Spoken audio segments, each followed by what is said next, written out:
नमस्कार प्यारे बच्चों। और ठीक साहब, और क्या हो रहा है? इससे पहले आप लोगों को मानवीय दिवस का पहला भाग जो है पढ़ा दिया गया है। मानवीय दिवस किसे कहते हैं, तुलनात्मक अध्ययन वहाँ पर है। मानव भारत और ब्राज़ील का जो दिवस का तुलनात्मक अध्ययन है और नगरीकरण का तुलनात्मक अध्ययन किया गया है।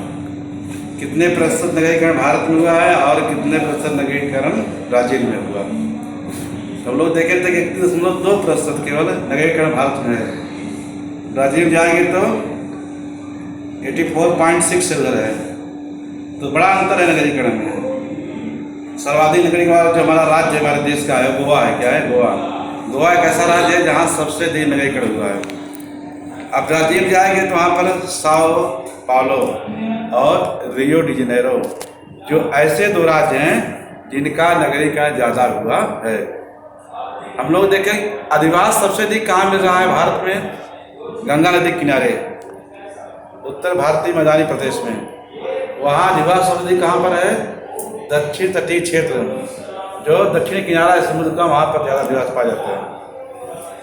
आज प्यारे बच्चों जो दूसरा वीडियो है उसमें हम लोग यह देखेंगे कि और क्या क्या ब्राज़ील और भारत में अंतर है, क्या समानताएं और क्या अंतर है।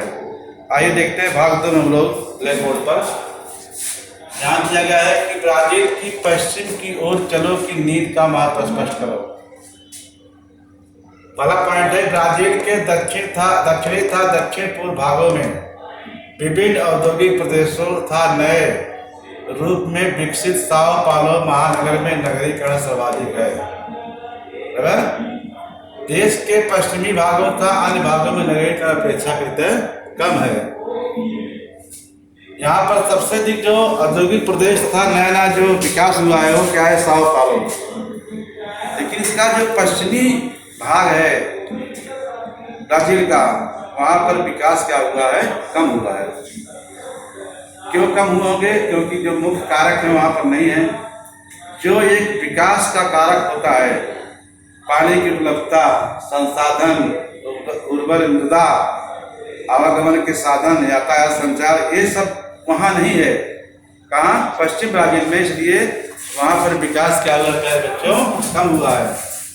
देश के विशिष्ट भागों में हो रही जनसंख्या की वृद्धि तथा मानवीय अधिवासों का केंद्रीकरण रोकने के लिए ब्राज़ील सरकार ने पश्चिम की ओर की नीति को प्रोत्साहन दिया है। देश के विशिष्ट भाग, देश के कुछ ऐसे भाग हैं जहाँ जनसंख्या वृद्धि ज़्यादा हो रही है, मानवीय अधिवास संख्या बढ़ रही है, जैसे दक्षिण और पूर्व में। लेकिन पश्चिम ब्राज़ील में जो है ऐसा नहीं है। इसलिए वहाँ की सरकार जो है पश्चिम की ओर चलो उधारा दिया कि हमें कहाँ विकास करना है। अभी पश्चिम की तरफ काम क्या करना है? ब्राज़ील के पश्चिमी क्षेत्र में। जो ब्राज़ील का पश्चिमी क्षेत्र है वहाँ पर जनसंख्या जो है उसका विरल अवस्था में पाई जाती है। एक आप लोगों को दिखाता हूँ मैं डायग्राम, देखिए दिया है ना कि यहाँ पर जो विकास हुआ है, ये देखिए नगरीय जनसंख्या का प्रतिशत यहाँ दिया गया है 51 से 60%, 61 से 70, 71 से 80 और 91 से 100%। तो 100%, 91 से 100% जो क्षेत्र है वो कहाँ है? Sao Paulo. किधर है? तो साओ पाउलो शहर है। यहाँ पर जो है केंद्रीकरण हुआ है। अब देखते हैं पश्चिम की तरफ जो है तो एकदम खाली इलाका है। यहाँ पर जो है 51 से 60 जो है केवल प्रतिशत जनसंख्या यहाँ नगरीकरण हुआ है। ब्राज़ील सबसे अधिक कहाँ पर हुआ है? साओ पाउलो, उसके बाद पराना है, फिर रियो डी जेनेरो है। Rio de Janeiro, Sao Paulo, Rio de Janeiro और पराना ऐसे क्षेत्र है जहाँ सबसे अधिक विकास कहाँ हुआ है? साओ पाउलो और रियो डी जेनेरो में। उसके बाद कहाँ हुआ है? पराना में, सांत कैटरीना में। और इसके बाद पूर्व के हिस्से में कुछ हुआ। लेकिन पश्चिम जाएंगे तो यहाँ पर जो है विकास गति क्या है? कम है। यहाँ पर नगरीकरण बहुत पैमाने पर कम हुआ है। इसके लिए ब्राज़ील की सरकार ने पश्चिम की ओर चलो की नीति का प्रोत्साहन किया। कहाँ चलते हम लोग? पश्चिम की तरफ चलो। अब यहाँ देखिए खाली दिख रहा है इधर से, ये पश्चिम है, उत्तर है, पूर्व है, दक्षिण है। तो यहाँ देखेंगे 51 से 60% नगरीय जनसंख्या वाले राज्य कौन कौन है? पारा और मरानाओ, जहाँ केवल 51-60% जनसंख्या निवास कर रही है। दूसरा है 61-70 ये कौन कौन से हैं? सिजारा और वैया। 71 से 80% नगरीय जनसंख्या वाले राज्य अक्रे और रोनाल्डियो। 81 से 90% नगरीय जनसंख्या राज्य पराना और सांता कटरीना। और 91 से लेकर के 100% नगरीय जनसंख्या वाले राज्य यहाँ पर साओ पालो और रियो जेनेरो है, जो यहाँ पर है प्यारे बच्चों दक्षिणी क्षेत्र में। ये साओ पालो है, ये लंबा जो इलाका दिख रहा है ये रियो जेनेरो है। बहुत महत्वपूर्ण शहर है ब्राजील का। पृथ्वी का सबसे पहला सम्मेलन यहीं पर हुआ था। कहाँ पर हुआ था? रियो जेनेरो में। पहला सम्मेलन कहाँ हुआ था? पृथ्वी के यहीं पर। तो इसको देख करके सूची देख करके मालूम पड़ता है कि जनसंख्या का सबसे बड़ा केंद्रीकरण यहीं पर हुआ है। कहाँ पर? साओ पालो और रियो जेनेरो में। आइए आगे चलते हम लोग। तो हम लोग देखते हैं दूसरा पॉइंट क्या दिया यहाँ पर कि मानवीय अधिवास विशिष्ट स्थानों पर ही क्यों पाए जाते हैं। मानवीय अधिवास विशिष्ट स्थानों पर ही क्यों पाए जाते हैं। पहला कारण दिया क्या है? अवर्षणग्रस्त प्रदेश। अवर्षणग्रस्त प्रदेश, रेगिस्तानी प्रदेश, अनुपजाऊ भूमि, अपर्याप्त सूर्य प्रकाश, शुष्क जलवायु आदि घटक मानवीय अधिवास के प्रतिकूल है। बराबर? अवर्षणग्रस्त प्रदेश जहाँ बरसात न हो, रेगिस्तानी प्रदेश जहाँ रेत हो, अनुपजाऊ भूमि वह भूमि जो अनुपजाऊ हो, उपजाऊ न हो, अपर्याप्त सूर्य का प्रकाश और शुष्क जलवायु आदि घटक मानवीय अधिवास के प्रतिकूल हैं। स्वच्छ हवा, पर्याप्त सूर्य प्रकाश, पानी की उपलब्धता, उर्वर भूमि, पर्याप्त वर्षा आदि घटक मानवीय अधिवास के विकास के अनुकूल है। ये प्रतिकूल है, क्या है? अनुकूल है।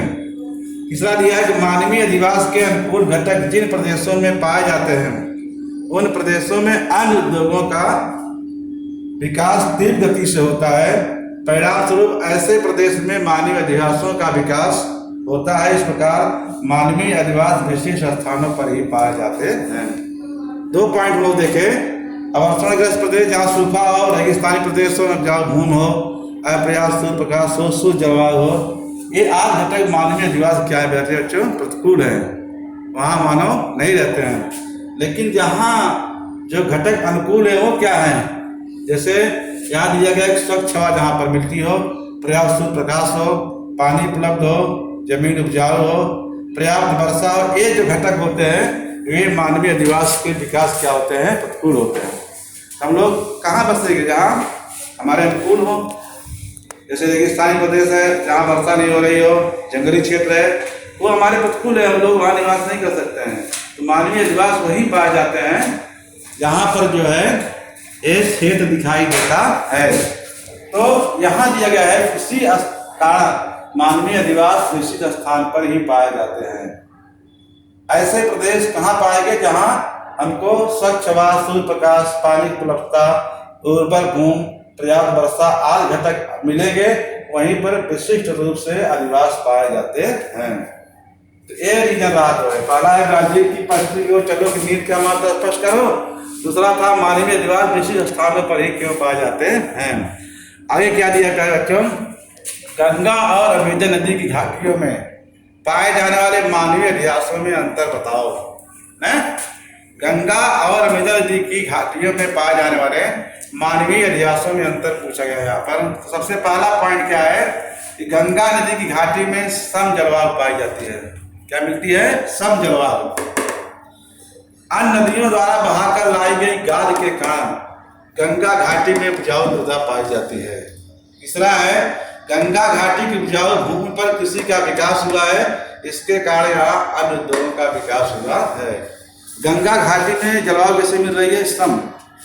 गंगा और उसकी सहायक नदियाँ बड़े पैमाने पर जो है बहा करके गाद को जब लाती है तो उससे मिट्टी क्या बन जाती है? उपजाऊ बन जाती है।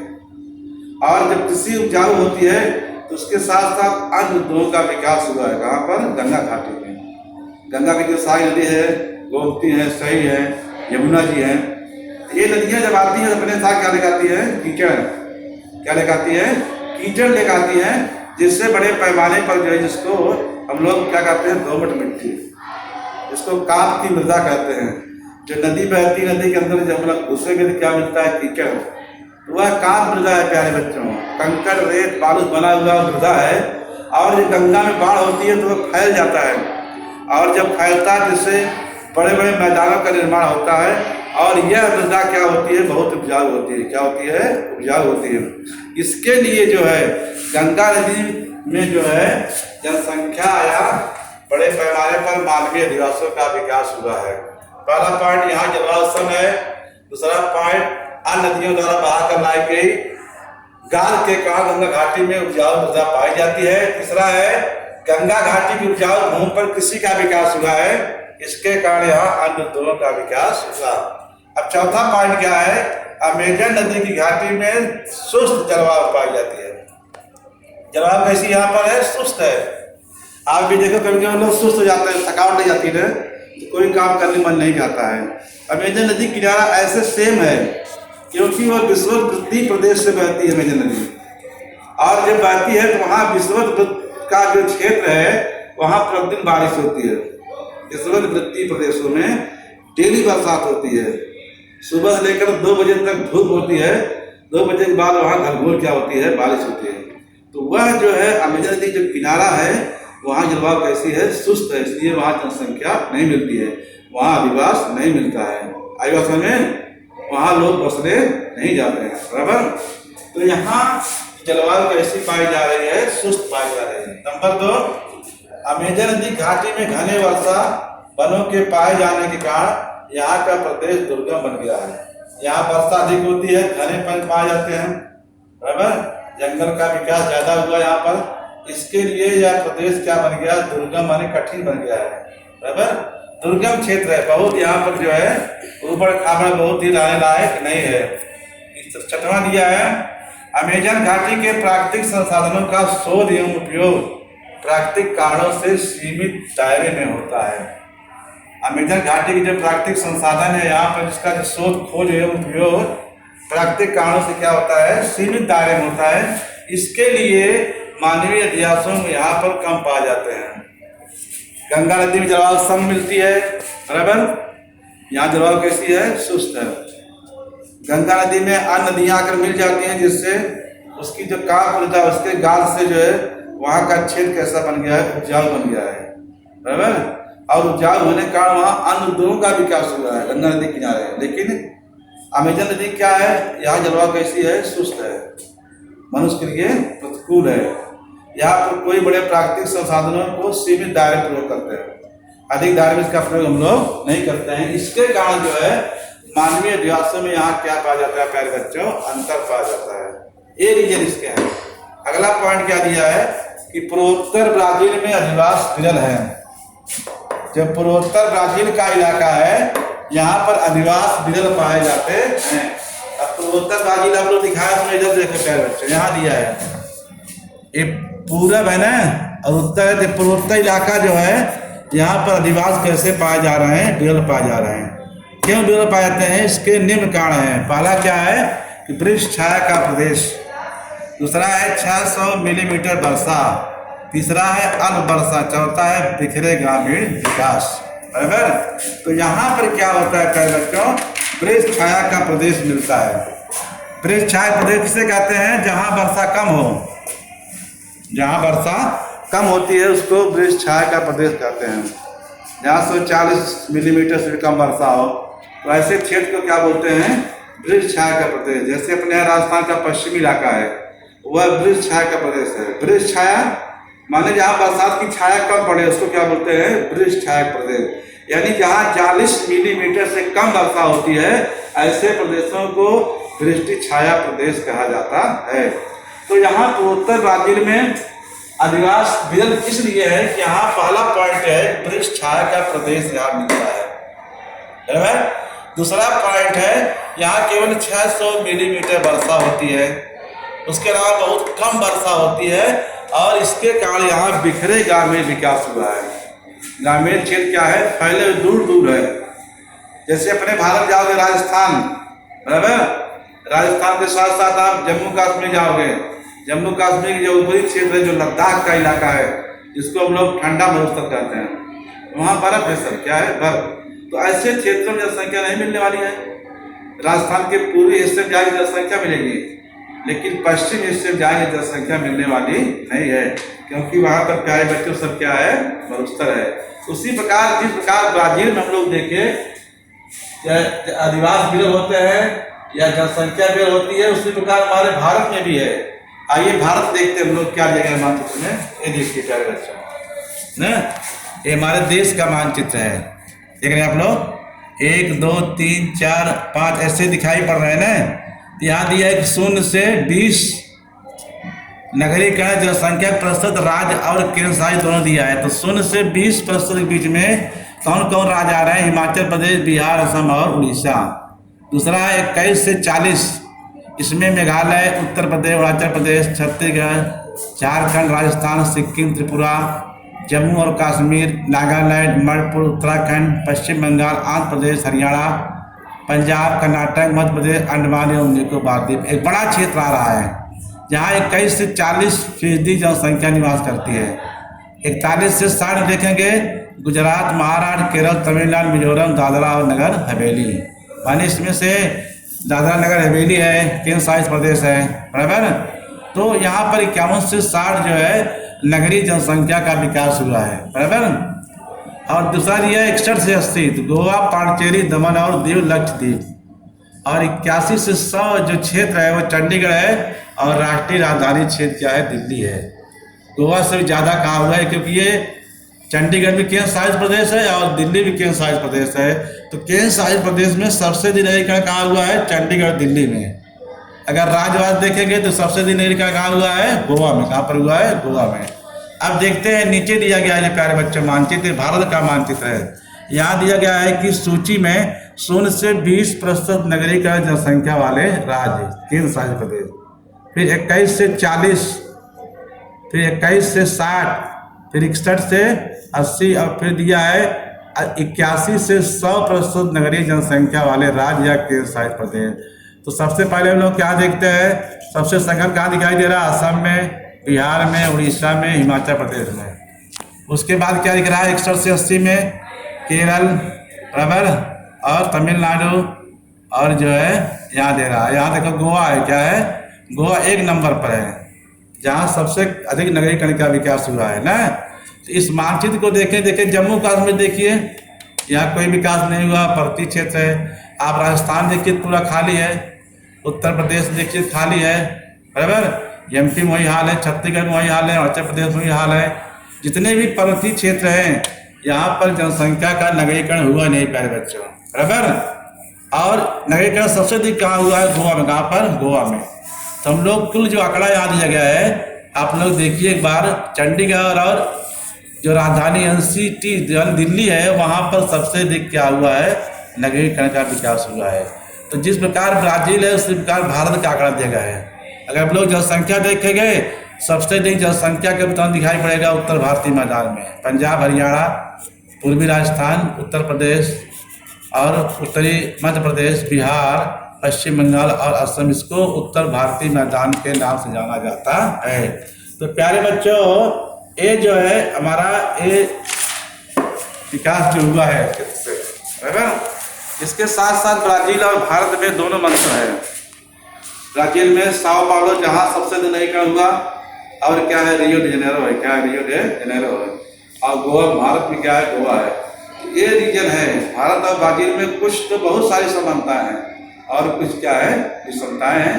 तो इस माध्यम से आप लोग समझाया गया यहाँ पर कि ब्राजील की पश्चिम की ओर चली नीति बात स्पष्ट करो।